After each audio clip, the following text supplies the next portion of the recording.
Do you love Sonic? Well, I mean, if you don't love Sonic, I mean, what are you doing here? Like, let's be real. Do you love Sonic music? Do you love Sonic music remixes? I mean, why am I asking these questions? The answer is, of course you do, to all of them. So make sure to check out my boy, Hotline Sawani. This dude has been serving up some of the coldest, or hottest, depending on which one you prefer, Sonic remixes on the block. I mean, listen to this shit.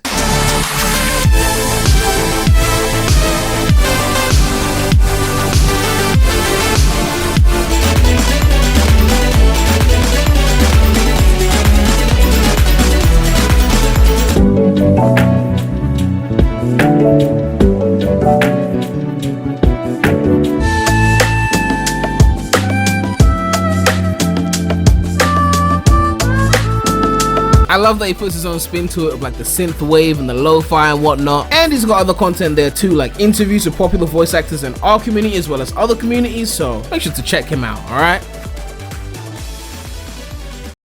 Alright, so it's your boy, and we are back with another episode of the Sonic Roundup, you know, the show where I round up a bunch of different smaller Sonic news topics into one video. So, we got a lot of shit to talk about today, so we are going to hop right into this motherfucker and just keep it moving. So the first topic is Sonic is #1 again? Like, what do you mean #1 again? We got Mario, we got all these other franchises. How's he? I mean #1 within SEGA again. And some of you might be thinking, like, what do you mean again? Like, Sonic's always been #1 in SEGA, Frank. I mean, it's the Sonic, right? Well, if you were following what happened last year, there was a situation where it was reported that in the last quarter, this at the time was reported, Sonic had only moved like 800,000 game units, which compared to other series within SEGA, placed him at 4th, because Football Manager, yes, did 900,000, Persona did 1.2 million, and Total War was first with 1.9 million. So naturally, a lot of us called this out and said, this is bullshit. Like, how is Sonic only 4th within SEGA? And obviously the defense squad came to defense and said, well, they hadn't released anything recently, even though they dropped Team Sonic Racing in 2019. Not their fault, of course. Our fault that it didn't sell. But other franchises too had similar amounts of releases. In fact, Total War had less recent releases and was still selling more than Sonic. So the defense squad going ham and being like, well, we haven't gotten much since Forces, so you can't say that it's bad for them to 4th is good for Sonic, and that's okay. Clearly Sega didn't think so, because guess what happened? We just got an update from the Almighty Tales channel, and this is from February 2021. It says Sonic series tops with 3.7 million units sold in latest financial reports. As the end of another quarter approaches, so this is like every 3 months, these numbers, Sega Sammy has given the details about how the company as a whole has performed during the 3rd quarter of fiscal year 2021. And if you take a look at this list, Sonic has gone up to 3.7 million units sold with the same games. There's been no games since that initial one where he was only moving 800,000. So all those people defending it saying 4th was good enough and Pandemic, even though we're comparing Sega games against other Sega games, stop being ungrateful, Prem, and yada yada yada. Clearly Sega disagreed with you because they figured out a way to move more units to get back to 1st place. Even one of the previous ones, this one happened after the 800,000 one, they had gone up to 2.3 million and Sonic had taken 2nd place. So they weren't happy with that 4th place. It was dropping and they went,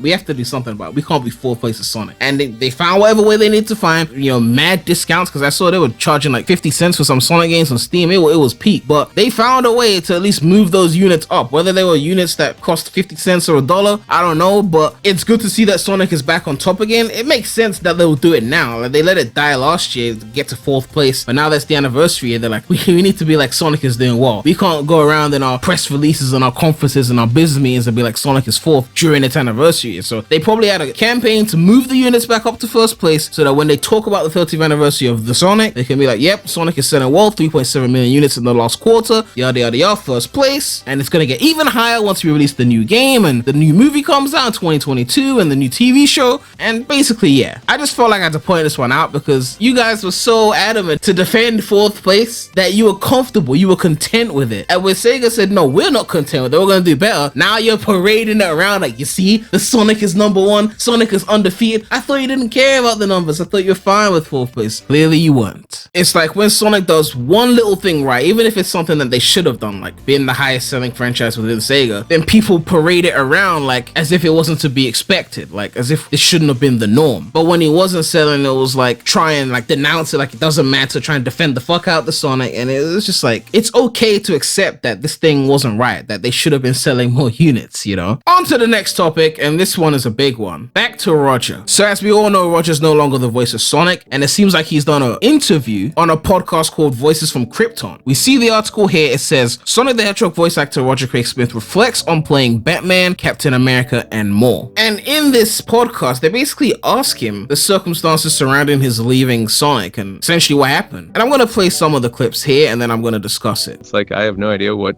SEGA wants to do or what they're going to do, but, you know, things change sometimes, but we'll see. Were there circumstances surrounding your leaving the character, or they were going in another direction? I mean, what was the story with that? It's just one of those things. I literally, I think my response will be it's just one of those things. It's a time in, you know, looking at the way things are being handled and the way that you are and where you're at and what you kind of want to deal with and do. And I just found myself going, I think it's time to kind of to be done. Yeah.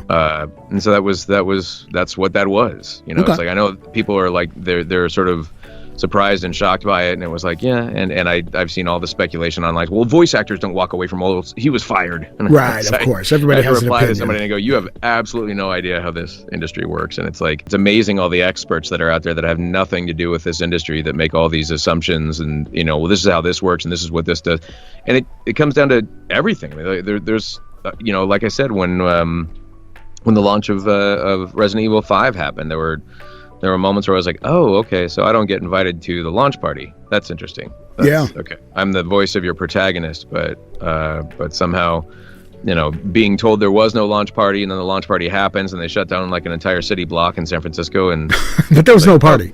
Yeah. Oh, but the mocap team got invited. Okay, that's interesting. So that's some politics. Like, that's an interesting thing. Like, you know, it's stuff like that. Like, you just start seeing the way the industry works, and you start, you know, nobody wants to know how the sausage is made, and, you know, after a while you do things and you start going, okay, I think I'm very pleased and I'm very proud and I'm very happy with what has happened there, and I think it's time to say, like, I don't want to keep doing this. Right.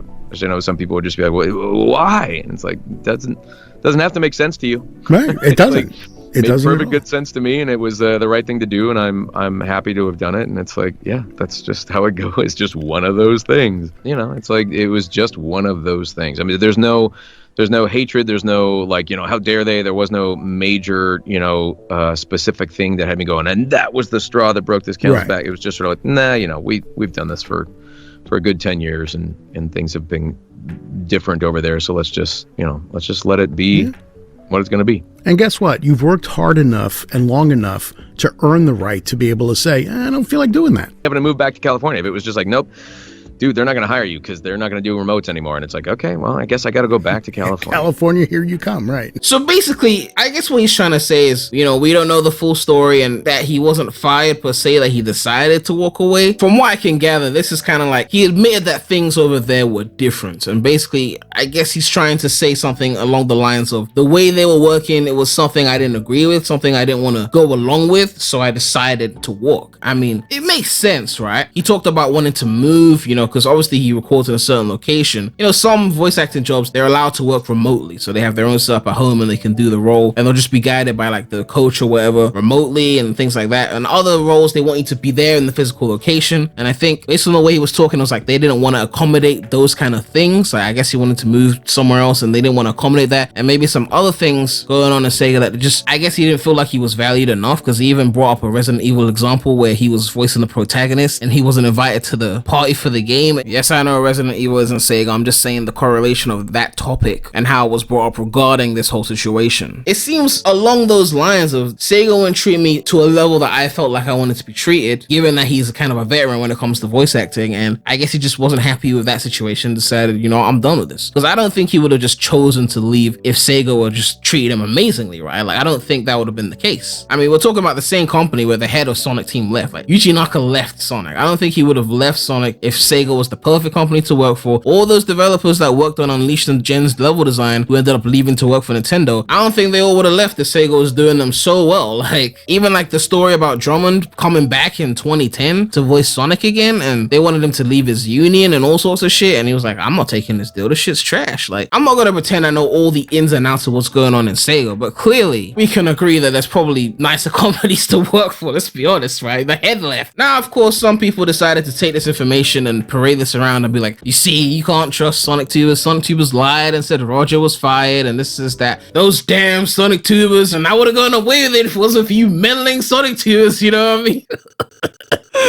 Oh god. I mean, when you play the game of giving vague information, giving incomplete information, you are accepting that people are going to try and fill in those holes, right? If you decide to walk away from a role that you've been doing for 10 years and you don't state the specifics of what happened, because you don't want to breach some kind of private information, then you have to accept that people are going to try and fill in the blanks. You know, we care about the situation, we want to know what's going on. I mean, someone that Roger works with, Tara Strong, who's a legend in the voice acting game, like I can't think of a single female voice actor, and very few voice actors, period, who've done more than her. Like, she made entire childhoods, including mine. The amount of voices she's done. And when Roger said he was leaving Sonic, she came to his defense. I was like, this isn't fair and shame on Sega. Roger still got it. And Roger responded to that tweet. He didn't go, oh, you don't know that I was fired, you can't say that. He just played along. I guess he was accepting that he didn't like the treatment he was given. And when people asked, like, was he fired and so, Tara Strong replied, voiceover artists never quit, which gives off the impression that he didn't decide to walk away on his own, right? But Roger in the podcast was like, people who don't do this are saying that you was fired and this is that and they have no experience. Well, I mean, I'm assuming Tara Strong has experience and she's saying voiceover artists never quit, so what do you want us to believe, right? You can't blame Sonic Tubers for this one. I mean, I know you guys hate Sonic Tubers, but man, pick your battles, really. But again, I don't think it was more so that he was fired. It was probably more so that he quit because he didn't like the treatment he was given. We'll probably never get the full details of it, but it just seems obvious that if you're voicing an iconic character like Sonic, and if the company was treating you well, you wouldn't want to leave, right? So clearly, there was some maltreatment here, regardless of whether it was a firing or a choosing to leave. I mean, the Sonic Twitter unfollowed Roger, or Roger unfollowed the Sonic Twitter. Either way, that doesn't seem like something that would happen in an amicable split. The treatment clearly wasn't as great as it could have been. Nonetheless, I wish Roger the best. I hope he gets a lot of great roles. I mean, he was in Crash 4 as well. Like, I remember that. It was pretty interesting to hear him in the credits after not hearing him in the game, but it does raise the question that if Roger decided to leave based off his treatment, does that mean Sega were never trying to go in a different direction with Sonic? At least voice-wise? Like, are they gonna look for a new Sonic voice that is basically a Roger clone in terms of like the attitude and the voice features? I don't know. I mean, if that was the case, then they might as well just get my boy Bobby Dubs to do it, you know what I mean?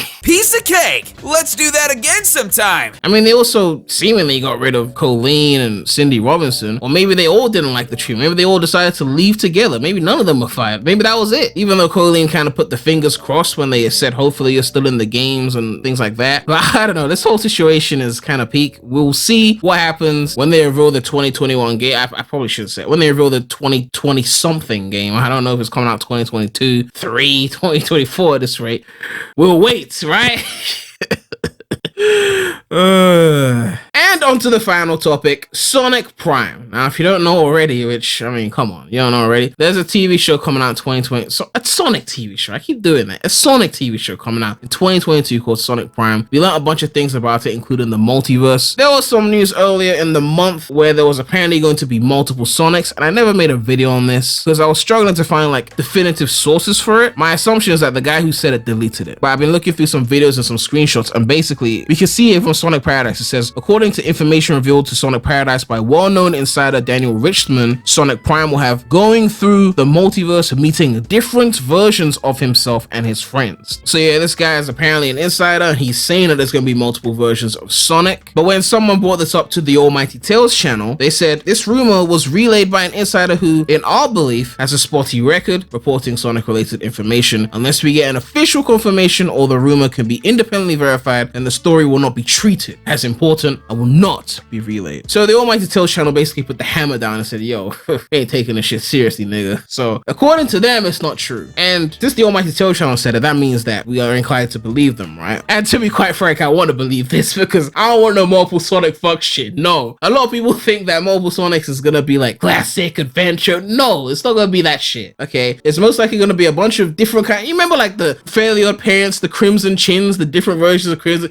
It's gonna be like that shit. Okay, it's not gonna be classic with the black eyes and then adventure with the, oh yeah, this is no. People are thinking too much about the game canon. Remember, this is the TV show, it's not the game. Sonic is a multimedia franchise now. So, you know, even though he was dropping media in the 90s as well and still games, but yeah, the point is that I think people are taking that statement a bit too extremely. And if the Almighty Tales channel are to be believed here, and this is not actually in fact true, then I'm glad. Because honestly, like, could we just focus on one Sonic? Could we just make modern Sonic Sonic and just make that Sonic good and just stop worrying about all these different pillars of Sonic, and this is the classic, and this is the modern, and this is the boom, and I've always wanted Sonic to be united as one thing, but since the 2010s, Sega have been hell-bent on this separation thing, and even with the art that we discussed in the previous The Sonic Roundup, you can see they were doing the separations again, separating the 90s and the 2000s and the 2010s. I don't think it's gonna end anytime soon if they're still doing it on 30th anniversary art. Hopefully it doesn't translate to the games we're gonna get, but we'll have to see what happens when it comes to that. As for Sonic Prime, I guess we'll see if this thing is true as more information comes out on the TV show, but for right now, fingers crossed that just like Sonic Rift, this shit is not happening, okay? We don't want it, okay? But yeah, that's gonna wrap up for today's The Sonic Roundup. Let me know what you guys think about this information. Are you happy that Sonic is back to #1 at Sega? Do you think he should have never left there? What do you think about this Roger situation? Do you think it's Sega's fault? Do you think Roger is at fault? Which I don't know how you think that. And what do you think about this Sonic Prime multiple Sonic situation? Do you want it to happen? Do you not want it to happen? Do you think it's real? Do you think it's poppycock? And of course, don't forget to check out Hotline Sawani. His link will be in the description below. All the music in this video was from his channel, so yeah, shit's fire. But yeah, make sure to like, comment, subscribe, hit that bell, subscribe to the No Sonic channel, link in the description.